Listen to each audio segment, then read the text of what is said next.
ভারত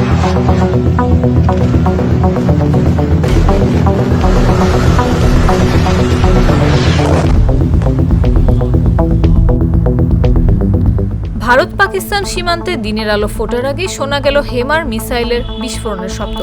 ভারতের অপারেশন সিন্দুর এ হতাহতের সংখ্যাও কম নয়।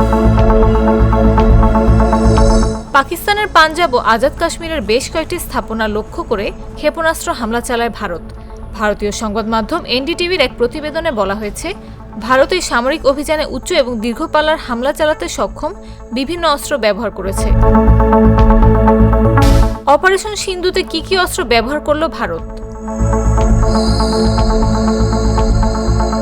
এটি একটি দীর্ঘপাল্লার আকাশ থেকে নিক্ষেপযোগ্য ক্রুজ মিসাইল, যেটি 250 কিলোমিটার পর্যন্ত অতিক্রম করতে পারে। এটি কৌশলগত লক্ষ্যবস্তুতে নির্ভুলভাবে আঘাত হানার জন্য ডিজাইন করা হয়েছে। এই মিসাইলটি মূলত বাংকার, সামরিক ঘাঁটি ও সুরক্ষিত অবকাঠামো ধ্বংস করতে ব্যবহৃত হয়। এই অস্ত্র হলো একটি স্মার্ট বোমা, যা নির্ভুলভাবে লক্ষ্যে আঘাত হানার জন্য ডিজাইন করা হয়েছে। এটি বিশেষভাবে শক্তিশালী অবকাঠামো, যেমন কংক্রিটে নির্মিত বাংকার এবং বহুতল ভবন ধ্বংসে ব্যবহৃত হয়।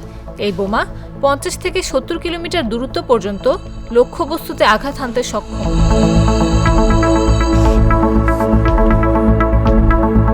এই অস্ত্রকে প্রায় কামিকাজি ড্রোন নামে অভিহিত করা হয়। এটি নজরদারি, লক্ষ্যবস্তু শনাক্তকরণ এবং চূড়ান্ত আঘাত হানার কাজে ব্যবহৃত হয়।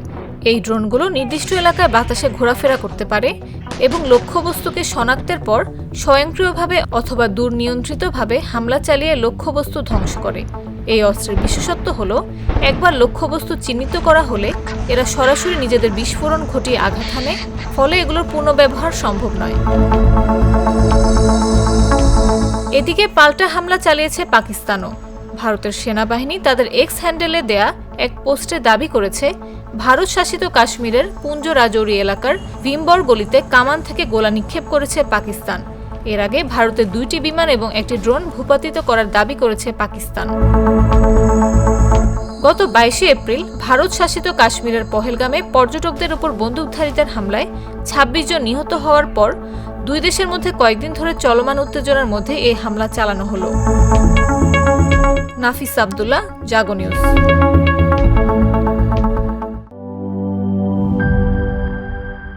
Enjoy the life, চলো উড়াই খুশি তুলে নিয়ে হাতে। Cheer up, oh oh, cheer up, oh oh, cheer up, oh oh, cheer up. চিল হবে রিফ্রেশিং মুডে। চিয়ার আপ, চলো উড়াই খুশি।